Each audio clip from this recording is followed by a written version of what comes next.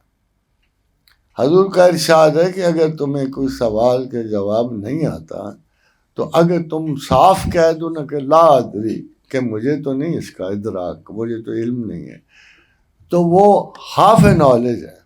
مگر یہ رسول اللہ نے نہیں کہا کہ مجھے نہیں پتا. اب دیکھیں وقت، دیکھیں زمان و مکان، دیکھیں 13.7 بلین کی کائنات کا بلٹ اپ دیکھیں، بگ بینگ دیکھیں، اور رسول اللہ سے پوچھا جا رہا ہے، یہ سوال پوچھا جا رہا ہے کہ این کان ربنا یخلق الخلق. حضور فرماتے ہیں کان فی امان تحتہ ہوا و کما فوقہ ہوا، کہ وہ گہرے تاریک بادلوں میں اللہ کے اوپر بھی ہوائیں تھیں اور اللہ کے نیچے بھی ہوائیں. خادم آزاد، یہ کوشچن ایسا عجیب و غریب جواب ہے کہ جس کا جواب نہ اس جواب کی کوئی ٹیسٹیفیکیشن اس وقت تھی ہی نہیں. مدتوں گزرے، زمانے گزرے، بہت سارے علم ڈیولپ ہوئے، اسٹرالوجی ڈسکارڈ ہوئی، اسٹرانومی بلند ہوئی، ناسا جیسے ادارے ہوئے، اور پھر جا کے بگ بینگ پہ اتفاق ہوا. بگ بینگ کے بعد پتہ لگا کہ in the beginning the universe, big bang کے فوراً بعد ہیوی موسٹ کلاؤڈز میں چینج ہو رہی تھی، وہ کلاؤڈز جو جم کے آپ کی کائنات کی تخلیق کا باعث بن. اب ایک سوال اس میں بھی پیدا ہوا. دیکھیں میں آپ اس کو اس صحابی کی تعلیم بھی بتا دی جس سے رسول اللہ صلی اللہ علیہ وسلم سے سیکھا تھا. تو کسی نے کہا یہ عما کیا ہے، کسی نے کہا خلا ہے، کسی نے کہا کیا ہے.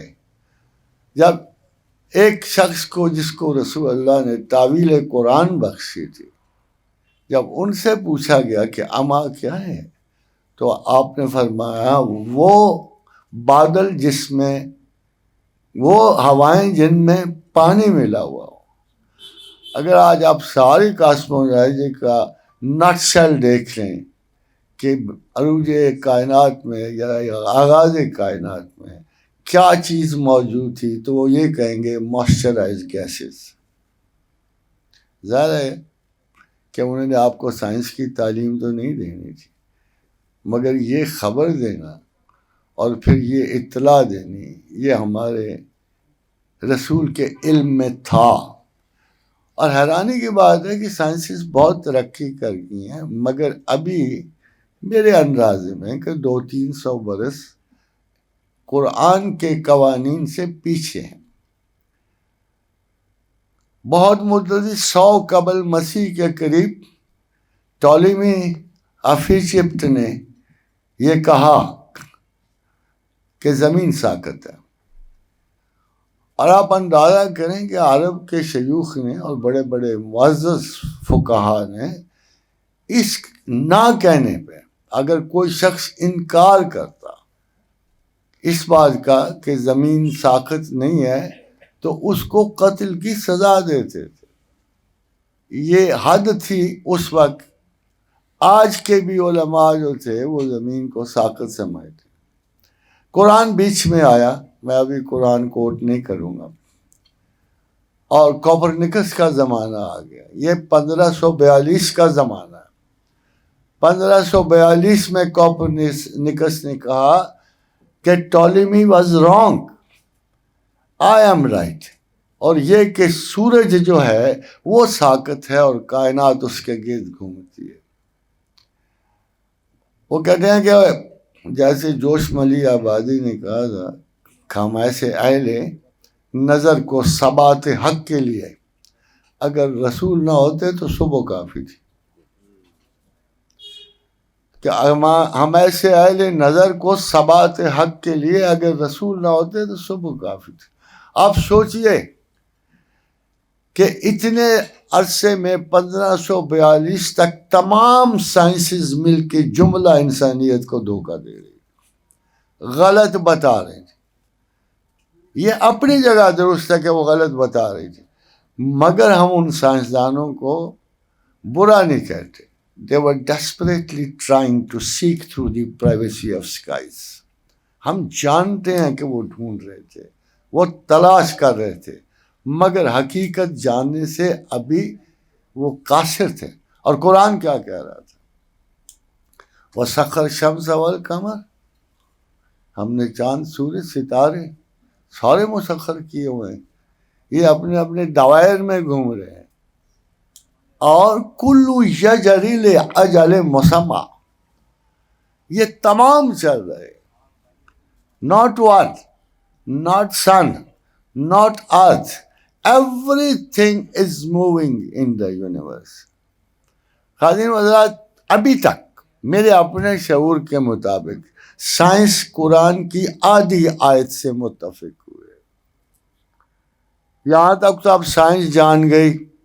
اب کسی سائنسدان سے, کسی سائنس کے طالب علم سے پوچھ لو کہ کائنات کے کیا سٹوری ہے, in the words of sir James, وہ کہیں گے کہ everything is moving in the universe, everything is moving in the universe. مگر اگلا آدھا حصہ باقی. اس آدھے حصے کی دلچسپی کے لیے میں یہ بات کر رہا ہوں. ابھی ایک مرحوم سائنٹسٹ تھا, اس کے نام صدی منسوب ہے, تو وہ یہ کہہ کے مرا ہے کہ آئی ڈونٹ بلیو گاڈ. انہوں کو پوچھا کیوں بھائی, ایسی کیا قیامت آ گئی ہے؟ وہ کہتا ہے کہ مسئلہ یہ ہے کہ بگ بینگ سے پہلے ٹائم نہیں تھا, اور ٹائم نہیں تھا تو خدا نہیں تھا.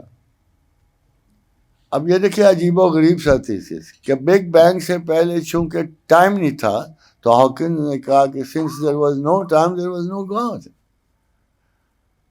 اب اس قرآن کی آیت کو پڑھیے ذرا, کل یجری لاجل مسمى, کہ ہر چیز چل رہی ہے وقت مقررہ تک. اب کوئی سینسیبل آدمی کیا یہ کوشچن کر سکتا ہے کہ وقت مقررہ کبھی بھی لا انتہا نہیں ہو سکتا؟ اگر وقت مقرر ہے تو وہ نہ لازوال ہو سکتا ہے, نہ وہ ان لمیٹڈ ہو سکتا ہے. اور خدا وقت کے بارے میں ایک عجیب و غریب سی مثال دیتا ہے. رب کریم کی یہ مثال میرا نہیں خیال کہ دنیا میں یا کسی بھی جگہ یہ مثال دہرائی جا سکتی, کہ جب عزیر گزرے ایک بستی سے, جو بستی الٹی پڑی تھی, کنویں سوکھے پڑے تھے, اور بڑی ساری ویرانیاں ایک دوسرے کی شکل دیکھی, تو عزیر نے سوچا چشم تصور میں کہ کبھی یہاں یہ آبادی ہوگی, کبھی لوگ بستے ہوں گے, اور بڑی رونق ہوتی, بڑے ہنگامے ہوتے ہوں گے. تو پوچھا ہے اللہ, اس جگہ آبادی تھی نا, کیفا تحیی الموتى, یہ تو بتا تو مردہ کو زندہ کیسے کرتے. If I really want to see it, کہ کیسی آبادی تھی, کون لوگ تھے, اللہ نے کہا اچھا ٹھیک ہے, فَأَمَاتَهُ اللَّهُ مِائَةَ عَامٍ ثُمَّ بَعَثَهُ, میں نے 100 سال کے لیے اس کو مار دیا, پھر جگایا اور پوچھا کتنا سوئے رہے؟ اس نے کہا لبثت یوما بعد یوم, ایک دن اور ایک رات. اس نے کہا فانظر الی طعامک ولم یتسنہ, ذرا کھانے کو تو دیکھ, تازہ خوشبو اٹھ رہی تھی، جیسے لائے تھے ویسی تھی. وانظر الی حمارک ولنجعلک آیۃ للناس، ذرا گدھے کو تو دیکھ، 100 سال گزر چکے. شاید آپ کے تصور میں بھی یہ مثال وہ پکچر نہیں دیکھ سکتے کہ ایک چھوٹی سی جگہ پر قدرت پروردگار نے ٹائم کو بالکل نان پلس کر دیا، ایک پر سے گزرنے نہیں دیا، ایک پر سکویز کر دیا، ایک پر سے پورے 100 سال گزار دیے. اب بتائیں اس دانشور کو جو اسی خبط میں مر گیا کہ کیا ٹائم خدا تخلیق کرتا ہے؟ Not at all. ٹائم کوئی ایسی تخلیق نہیں جسے ہم کہیں کہ یہ خدا تخلیق کرتی ہے. خدا ہی ٹائم کا مالک ہے.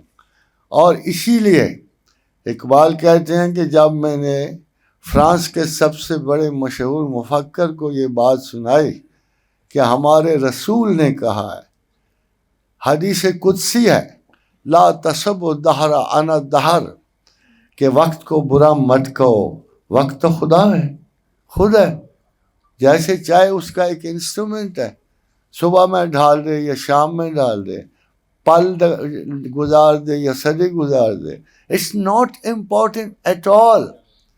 جو لوگ خدا کی طرف دیکھتے ہیں وہ زمان و مکان کی کسی گھڑی کے قائل نہیں ہوتے. یہ میں آپ کو بتا دوں. اب دیکھیے، بہت دنوں کی بات ہے کہ ایک صاحب نے نا گجرانوالے سے ایک سوال بھیجا مجھے، فنی تھا، انٹرسٹنگ بڑا تھا. تو اس نے کہا کہ کیا خدا ماضی بدل سکتا ہے؟ کیا خدا ماضی بدل سکتا ہے؟ تو میں نے اسے کہا کہ بلیٹنٹ جواب تو یہ ہوگا کہ ہاں، مگر یہ بتاؤ کہ خدا کو ماضی بدلنے کی ضرورت کیا اس نے اتنا امپرفیکٹ بنایا ہوا تھا ماضی کو اس کو بدلنے کی ضرورت پڑے؟ تو انسانی ذہن میں زمان و مکان کے بارے میں ایسے ایسے عجیب و غریب خیال اٹھتے ہیں. مگر اس میں سب سے دلچسپ، چونکہ اس میں شامل ہوں، میں اس لیے آپ کو بتا رہا ہوں، فریڈریش نیٹشے کا نظریہ تھا. وہ کہتا تھا کہ زمانہ لازوال ہے اور مادہ زوال پذیر ہے. چونکہ لازوال اور تقسیم نہ ہونے والا اور مسلسل چلنے والی ایک شے وہ کبھی نہیں رکتی، مگر بہرحال مادہ مک جائے گا اور یہ ختم ہو جائے گا. تو پھر کیا ہوگا کہ اثر نو تخلیقات توارد میں آئیں گی اور پھر زمانے میں اسی طرح بننی شروع ہوئی. مختصر یہ کہ آج ہم یہاں بیٹھے ہیں، after may be 1 or 2 billion years ہم دوبارہ اسی طرح بیٹھے ہوں گے، اسی توارد میں آ کے جو پہلے گزر گیا. تو اس کو اس نے ریکرنٹ سائیکل کا نام دیا کہ وقت ایک مسلسل تواتر سے گزرتا ہے، اس میں شکلیں بدلتی ہیں اور بڑھتی ہیں، چھوٹی ہوتی ہیں، بڑی ہوتی ہیں. تو آپ کو بتا مجھے کیا خیال آیا، میں نے کہا اگر دوبارہ اگر اس فلاسفر کے نقطۂ نظر سے ہم نے پھر ادھر آنا ہے، پھر ادھر گزارنا ہے، تو میں اس وقت شاعر بھی تھا، تو میں نے اس کا آخری شعر اس کو پورا ایکسپلین کرنے فلسفے کو لکھا کہ کیوں نہ پائندہ نشان کوئی بنا جاؤں یہاں، تاکہ جب پھر کبھی آؤں تو میں پہچان سکوں. اگر ان فلسفیوں کے نقطہ نظر، مگر پروردگار عالم نے جو ہمارے رسول اکرم صلی اللہ علیہ وآلہ وسلم، اب پرابلم یہ ہے کہ بہت سارے طبقے مسلمانوں میں ایسے پیدا ہو گئے ہیں کہ جو شاید نادانستگی میں امیج آف دی پروفٹ کو اپنا حریف سمجھتے. وہ سمجھتے ہیں کہ رسول اللہ صلی اللہ علیہ وسلم سے ہم بہت زیادہ انس و محبت میں انحراف کر رہے ہیں عبادت خداوند سے. اور یہ ایک بہت ہی مضر رساں نظریہ ہے، بہت ہی. قرآن میں 16 مرتبہ اللہ نے اپنا ذکر کیا، اور جب بھی بولے اطیع اللہ و اطیع الرسول، مگر ایک جگہ اطیع اللہ ہی چھوڑ گیا، صرف اطیع الرسول لعلکم ترحمون۔ اس سے یہ کبھی ثابت نہیں ہوتا کہ رسول اللہ صلی اللہ علیہ وسلم کو ہم خدائے واحد میں کسی قسم کی شراکت داری کے لیے اس کا سوچتے ہیں، ایسا کبھی تصور پیدا نہیں۔ مگر ایک بات تو ہے کہ اگر مجھے یہ کوئی کہے کہ اللہ کے رسول نور ہیں کہ نہیں، تو میں اس سے کہتا ہوں یار اللہ کے رسول تو بہت دور کی بات ہے، آدھا تو میں خود نور ہوں۔ میری آنکھ مادی ہے، میری نظر نور ہے، میرا دماغ بہت ساری نسوں سے، مادی نسوں سے میرا خیال نور ہے، میرا دل ایک لوتھڑا ہے، میرے جذبات نوری ہیں، میں آدھا تو میں خود نور ہوں۔ پہلے نور اور اس کو مادے کو ڈیفائنڈ ہوگا۔ پھر دیکھیے عجیب بات ہے، ہمارے پاس جو سب سے بڑا فلاسفر گزرا اور اس کے نام کے ساتھ بھی صدی منسوب ہوئی، بھائی وہ تمہیں پہلے ہی کہہ گیا ہے کہ اگر مادے کو تم برق کی رفتار سے گزارو گے تو اس کا وجود تحلیل ہو جائے گا، وہ نور میں بدل جائے گا۔ اسی E=mc² میں آئنسٹائن اسی تھیوری کی وجہ تو کامیاب ہوا ہے، اسی تھیوری کی وجہ سے ساری دنیا میں مشہور ہوا ہے۔ اندازہ لگائیں کہ وہ پریکٹیکل سائنٹیفکلی ایک مسئلہ حل کر گیا کہ مادہ کسی وقت بھی نور میں تبدیل ہو سکتا ہے۔ ہمارے ابھی بھی لڑ رہے ہیں کہ مادہ ہے کہ نور ہے۔ تو اس قسم کی جو ایجوکیشن ہے وہ مذہبی علوم کو بھی آگے نہیں بڑھا سکتی۔ دی پرابلم از دس۔ میں کل ایک آیت پڑھ رہا تھا، اسی کو نظر کرتا ہوں، کھانے کا وقت بھی ہے، ٹھنڈک بھی ہے۔ اب دیکھیں، میں نے ایک آیت پڑھی، میں نے دانش کو کہا، میں نے کہا یار دیکھو یہ کتنی خوبصورت آیت ہے، فَلِلَّهِ الْحَمْدُ رَبِّ السَّمَاوَاتِ وَرَبِّ الْأَرْضِ رَبِّ الْعَالَمِينَ۔ چھوٹی سی آیت ہے، فَلِلَّهِ الْحَمْدُ رَبِّ السَّمَاوَاتِ وَرَبِّ الْأَرْضِ رَبِّ الْعَالَمِينَ۔ آپ سارے کوشش کر کے دیکھو کہ واؤ ذرا آگے بھی لے جاؤ، آپ کو قرآن کی بلاغت اور فصاحت کا تب پتہ لگے گا، اس کے ایگزیکٹیچیوڈ کا تب پتہ لگے گا کہ خدا کہہ رہا ہے فَلِلَّهِ الْحَمْدُ رَبِّ السَّمَاوَاتِ وَرَبِّ الْأَرْضِ، آگے نہیں واؤ لگا رہا، آگے سمپل رب العالمین لگا رہا ہے، حالانکہ اصولاً اور پتہ یہ لگا۔ دیکھو جی، اس آیت سے آپ کو اس کلام کی، قرآن کی اعلیٰ ترین یعنی بلاغت اور فصاحت دونوں کا علم کہ اللہ نے چھوٹی سی آیت میں، اور کیا خوبصورت تسبیح بنتی ہے کہ تمام تعریف اللہ ہی کے لیے، رب السماوات و رب الارض رب العالمین، اور زمینیں 7 ہیں۔ قرآن حکیم عرض جو ہے صیغہ جمع کا بھی ہے اور سنگل بھی ہے، تو خدا نے یہاں صرف عرض کا لفظ استعمال کیا اور 7 زمینوں کو ملا۔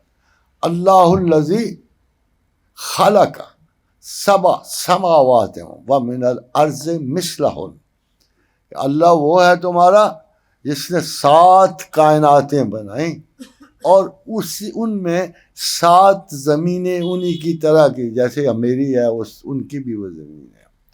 پھر کیا اجاڑ کے ویران چھوڑ دی؟ نہیں، بالکل آپ کی طرح انسان وہاں بھی اگ رہا ہے۔ وَيَتَنَزَّلُ الْأَمْرُ بَيْنَهُنَّ، ان ساری زمینوں میں میرا حکم اترتا ہے تاکہ میں ایزی چیئر انٹلیکچوئلز کو سمجھا سکوں، تاکہ ان کو پتہ لگ سکے کہ تمہارا خدا کتنا بڑا ہے۔ اب پھر دوبارہ اس آیت کو آئیے، فرمایا کہ فَلِلَّهِ الْحَمْدُ رَبِّ السَّمَاوَاتِ وَرَبِّ الْأَرْضِ رَبِّ الْعَالَمِينَ، کہ 7 آسمان 7 زمینوں کا رب۔ یہ عالمین کہاں سے آ گیا؟ اگر آپ پوری وضاحتیں پڑھ جائیں تو آپ کو حیرت ہوگی کہ عالمین میں اشیاء کو گنتے ہیں، اسپیس کو نہیں گنتے سارے مفسرین۔ مگر یہاں تو وہ سپیس کے ذکر میں آ رہا ہے کہ جیسے 7 کائناتوں کی سپیس ہے، جیسی 7 زمینوں کی سپیس ہے، اسی طرح عالمین اس کے علاوہ بھی بہت زیادہ ہیں جن کی سپیس بھی شامل ہے۔ اب آپ ذرا پروفٹ کے پر غور کیجیے، اس نے یہ نہیں کہا وَمَا أَرْسَلْنَاكَ إِلَّا رَحْمَةً لِّلْمُسْلِمِينَ، یہ نہیں کہا، اس نے یہ بھی نہیں کہا وَمَا أَرْسَلْنَاكَ إِلَّا رَحْمَةً لِّلْمُؤْمِنِينَ، یہ نہیں کہا، اس نے کہا وَمَا أَرْسَلْنَاكَ إِلَّا رَحْمَةً لِّلْعَالَمِينَ۔ 7 زمین وہ پڑھے، 7 زمینیں وہ پڑھی، اور پھر عالمین کتنے ہیں یہ آپ جانو یا پھر آپ کا خدا جانے۔ اتنی بڑی ہستی کی شان میں آپ کیا مبالغہ کر سکتے؟ ایک ہی فرق پڑتا ہے، صرف ایک فرق، وہ فرق یہ ہے کہ جی آپ اگر اللہ کو چاہتے ہو تو اللہ نے اپنا رنگ بتا دیا ہے کہ میرے تو رنگ میں رنگے جاؤ، صبغۃ اللہ ومن احسن من اللہ صبغۃ ونحن لہ عابدین۔ عبادت کا مقصد ہے اللہ کے رنگ میں رنگے جانا۔ اور پھر اگر تم نے محمد الرسول اللہ سے محبت رکھنی ہے، جب میں اس سے کر رہا ہوں تو تم نے کتنی محبت کر لینی ہے، جب میں اسے چاہ رہا ہوں تو تم اسے کتنا چاہ سکتے ہو، تم کتنا مبالغہ کر لو گے رحمت للعالمین کی شان میں، زمین بھر کے اس کی شان میں قصیدے کہہ لو گے۔ تو آج کل one has to be careful کہ جب بھی ہم اللہ کا نام لیتے ہیں تو لوگ اللہ کے نام کے تعصب کے ساتھ سمجھتے ہیں کہ ہم پروفٹ کی زیادہ تعریف کریں۔ یہ بالکل غلط بات ہے۔ آپ اپنے رسول کی جتنی بھی تعریف کر لو، ایک معنی جس سے وہ شاعر اچھا ہے، حافظ شیراز نے کیا بات کہی کہ بعد از خدا بزرگ تو یہ قصہ مختصر، یہ اس سے تو وہ شاعر اچھے ہیں جنہوں نے اپنی عقیدتوں کو الفاظ کا رنگ دے دیا۔ تو ہمیں ان 2 حقیقتوں سے کہ عبادت اللہ کی اور محبت رسول اللہ کی، اس کے علاوہ ایمان میں تیسری شے کوئی داخل نہیں ہے، میں آپ کو صاف بتا دوں۔ یہی وہ ایمان ہے جس میں بڑے سے بڑے مسلمان جو ہیں، بڑے سے بڑے لوگ جو ہیں، وہ جب آ کے کھڑا ہوا نا، ابھی دیکھو ہم کسی بزرگ کی تعظیم میں ہاتھ چوم لیں تو لوگ کہتے ہیں یہ پرانے پیروں کے، ایسا نہیں ہے۔ وہ جب سہیل بن عمرو آ کے کھڑا ہوا نا صلح حدیبیہ کے دن، تو اس نے جا کے کہا یہ کیسا آدمی ہے اور اسے اس کا صحابہ سے کیسے لیتے ہیں، وہ تو اس کا ایک قطرہ پانی کا نیچے نہیں گرنے دیتے، وہ اس کا کوئی بال نہیں گرنے دیتے، وہ تو اسے تھام لیتے ہیں، چوم لیتے ہیں، گلے سے لگاتے ہیں، پتہ نہیں کہاں کہاں سجاتے ہیں اس کو۔ تو ایسی محبت میں کسی قسم کی کوئی نہیں۔ ہمیں خود رسول اللہ نے کہا اے عمر تم مجھے کتنا چاہتے ہو؟ فرمایا یا رسول اللہ اپنی جان سے کم، ہر چیز سے زیادہ۔ فرمایا عمر تم ایمان کی حلاوت نہیں پا سکتے جب تک مجھے اپنی جان سے بھی بڑھ کے نہ چاہو۔ فرمایا رسول اللہ بس آج سے آپ مجھے میری جان سے بھی زیادہ۔ اسی لیے سب بڑے بڑے کہہ گئے ہیں کہ باخدا دیوانہ باش اور با محمد ہوشیار، کیونکہ اپنی توہین سے کوئی پرواہ نہیں ہوتی، مگر جب رسول اللہ صلی اللہ علیہ وسلم کے سامنے آواز بھی اونچی کرو گے تو اولئک حبطت اعمالهم فی الدنیا والآخرہ، تو تمہارے سارے اعمال دین و دنیا کے غارت ہو جائیں گے۔ تو ٹرائی ٹو اسٹے کیئرفل۔ یہ زمانہ اسکیپٹسزم کا ہے، اس میں ہر معزز انسان جو ہے سمجھتا ہے کہ یہ بات بات پہ اپنے رسول سے کیوں اتنی محبت کرتے ہیں، کیوں جان نچھاور کرتے پھرتے ہیں۔ بڑے بڑے علماء اس چکر میں پڑے ہوتے ہیں کہ کسی طریقے سے مسلمانوں کے دل سے یہ محبت کم کی جائے۔ اقبال تو کہتا ہے نا شیاطین کے بارے میں کہ وہ فاقہ کش کے موت سے ڈرتا نہیں ذرا، روح محمد اس کے بدن سے نکال دو. مگر ہم تو جیتے ہی روح محمد سے ہیں صلی اللہ علیہ وآلہ وسلم. وما علینا الا البلاغ. Thank you very much for listening. Thank you.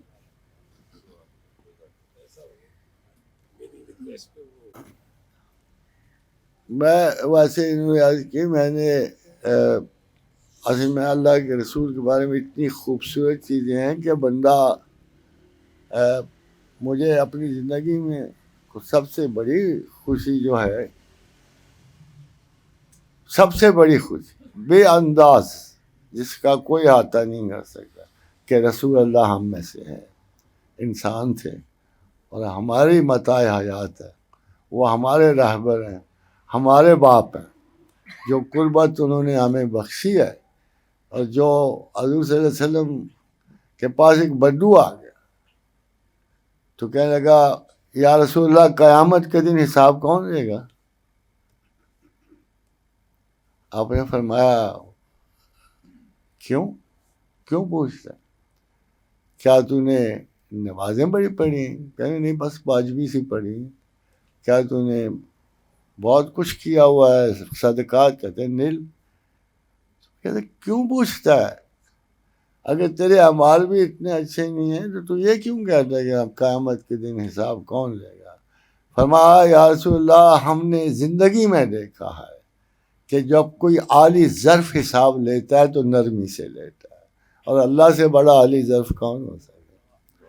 تو جب وہ کمر پھیر کے چلا تو اللہ کے رسول نے کہا دیکھو اس بدو کا ایمان کتنا اچھا ہے.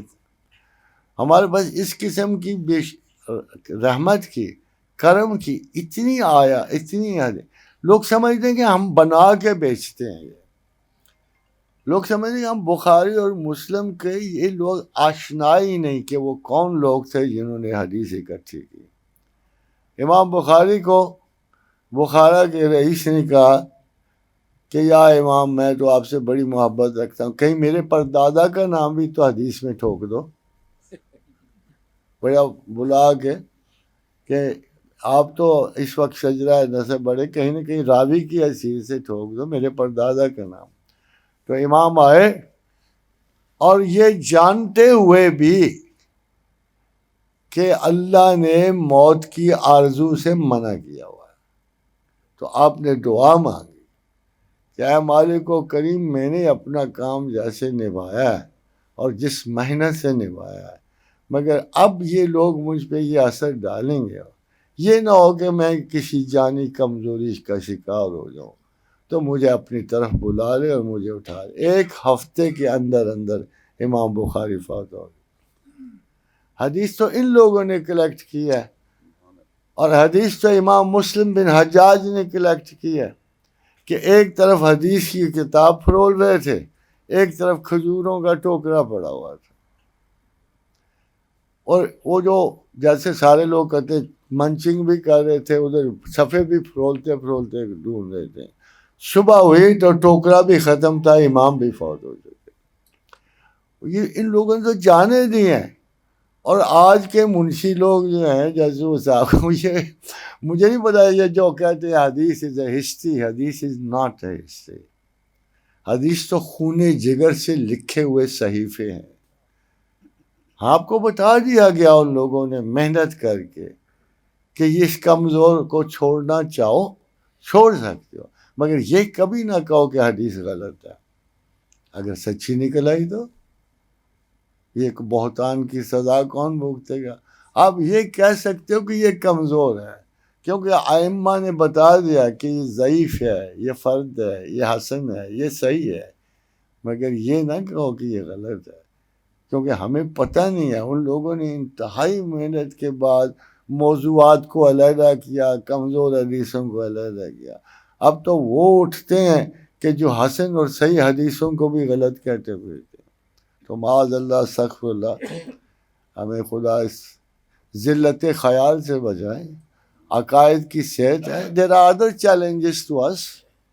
There are many challenges. Modern life سے آ رہے ہیں، ایتھیزم آ رہا ہے، ایگنوسٹسزم آ رہا ہے، فلوسافیکل اسکیپٹسزم آ رہا ہے، بڑے بڑے چیلنجز ہیں، ہمیں ان سے نمٹنا ہے، مگر یہ ہمارے اندر جو چوہے ہیں ان سے ہم نے فارغ ہونا ہے، یہ نہ ہو کہ بندے سوا ان کی وجہ سے ڈوب جائے۔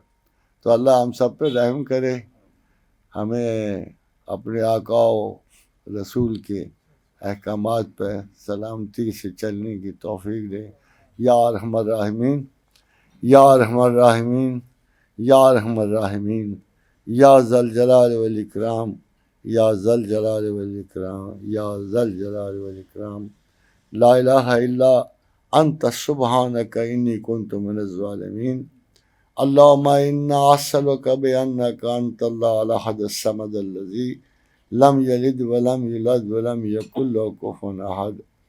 اللہم انا اسألک بان لک الحمد لا الہ الا انت وحدک لا شریک لک الحنان المنان بدیع السماوات والارض یا ذا الجلال والاکرام، و الہکم الہ واحد لا الہ الا هو الرحمن الرحیم، اللہ لا الہ الا هو الحی القیوم، الف لام میم، اللہ لا الہ الا هو الحی القیوم، اللہ اللہ اللہ لا الہ الا هو رب العرش العظیم۔ اپنی اپنی دعا مانگ رہے ہیں۔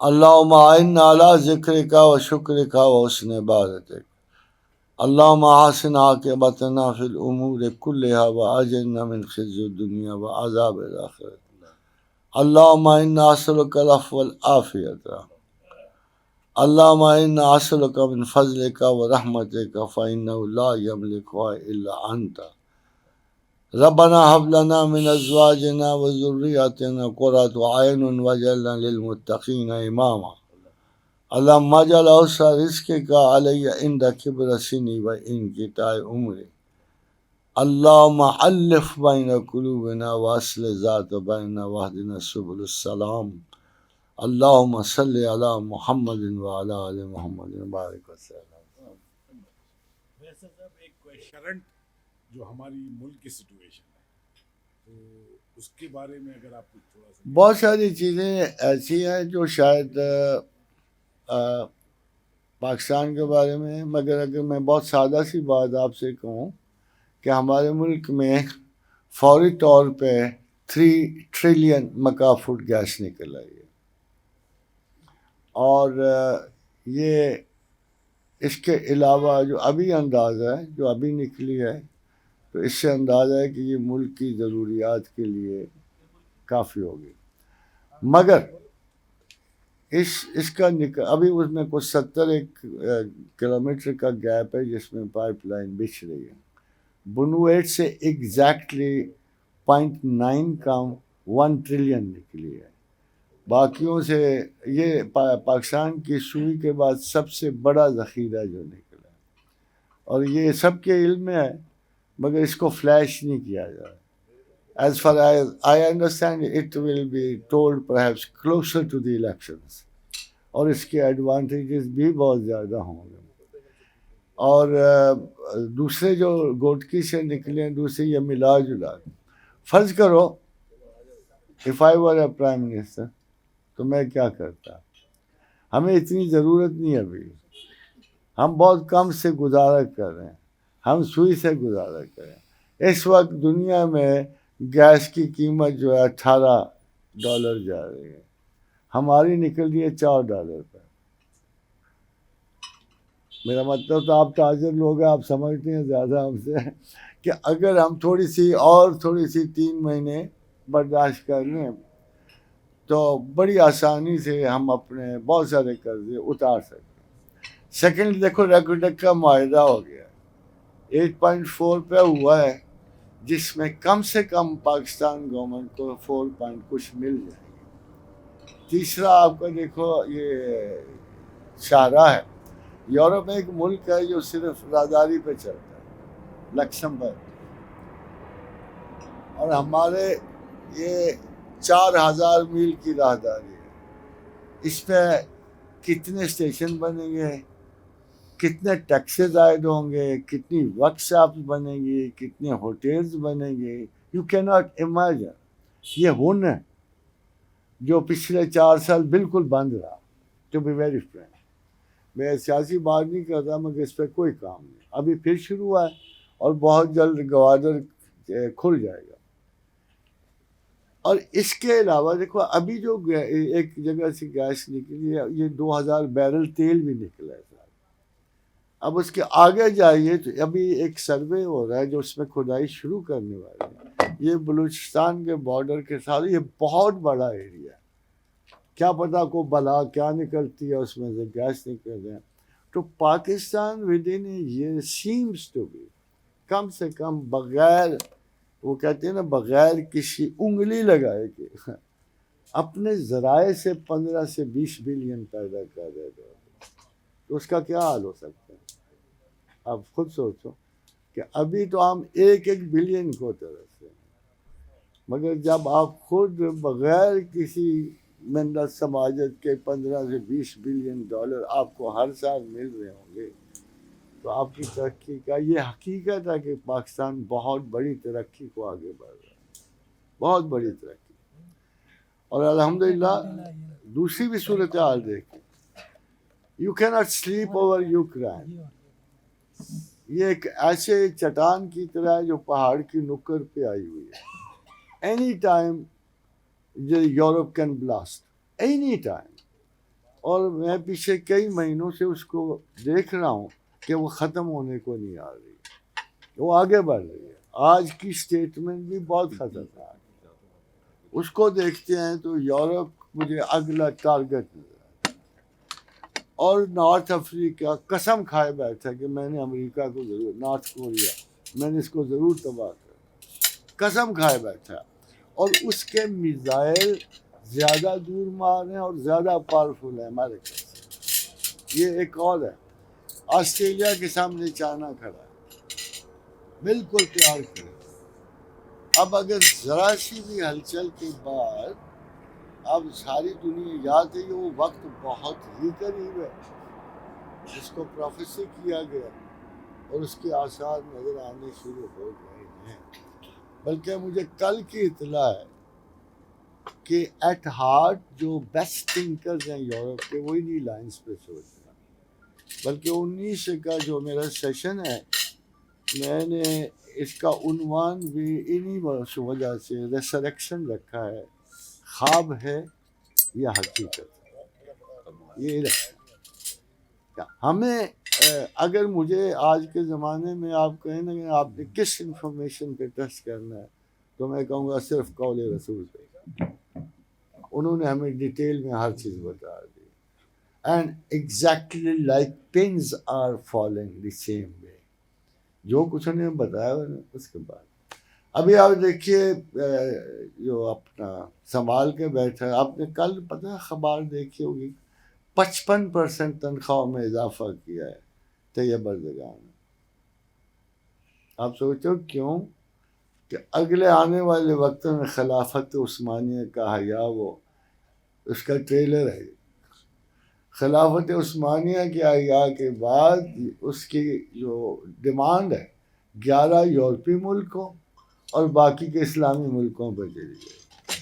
اینڈ اف اس کلیم جو سوائے سے پہلے تھا, اگر مکہ اور اس پہ مدینہ پہ جاتے تو وہ چھوڑ دے گا.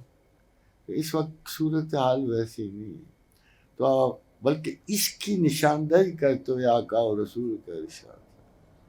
اب مجھے بتائیں, یوکرین گندم پروڈیوس کرتا تھا, اب ایک دانہ نہیں دے رہا.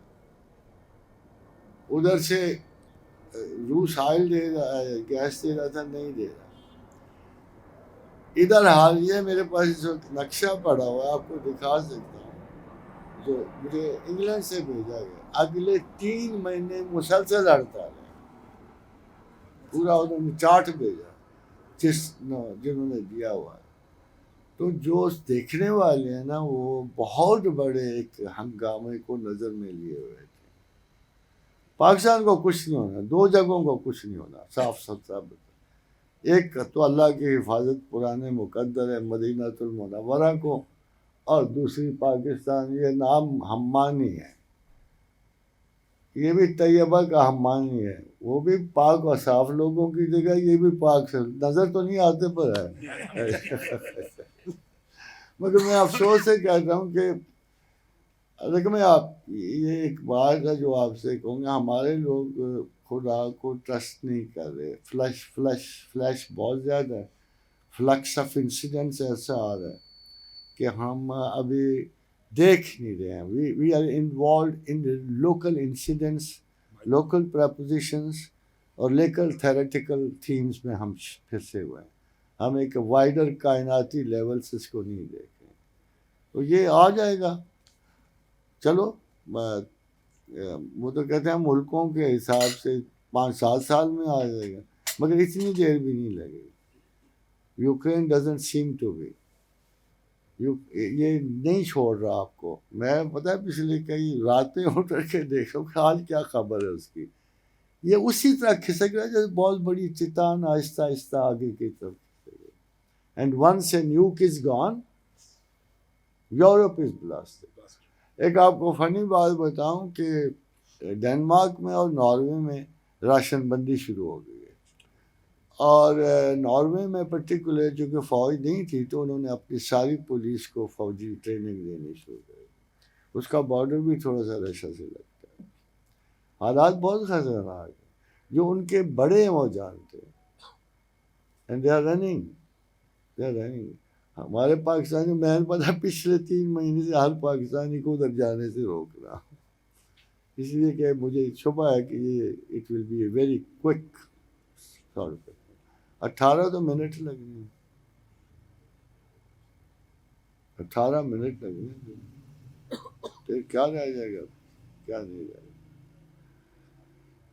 اللہ پاکستان کو زندگی دے گا، دینا ہے، ہاں از خود دیکھو نا، یہ جب یہ تیسری مرتبہ سے قرآن حکیم میں ہے نا کہ اللہم انزل علینا مائدۃ من السماء تکون لا عید لنا اولنا وآخرنا وآیۃ منک وارزقنا وانت خیر الرازقین، تو جب صحابی بیٹھے تو حضرت عیسیٰ علیہ السلام کے حواریوں تو انہوں نے کہا یا اپنا ابن آدم، اگر آپ ہمارے دلوں کو تسکین بخشو تو ہمیں آسمان سے کھانا ملے اور ہم کھائیں، تو پھر دعا کی حضرت عیسیٰ نے، تو جواب آیا کہ ضرور ہوگا، تم یہ معجزہ طلب کرنا چاہیے، ہوئے گا تمہیں ہم کھانا دیں گے، تو اس کو لیونارڈو ڈاونسی بہت بڑا جو ہے اس نے اس کو لاسٹ سپر کی سی، تو کھانا آسمان سے اترا، کھایا، مگر ساتھ ایک وارننگ بھی ہوئی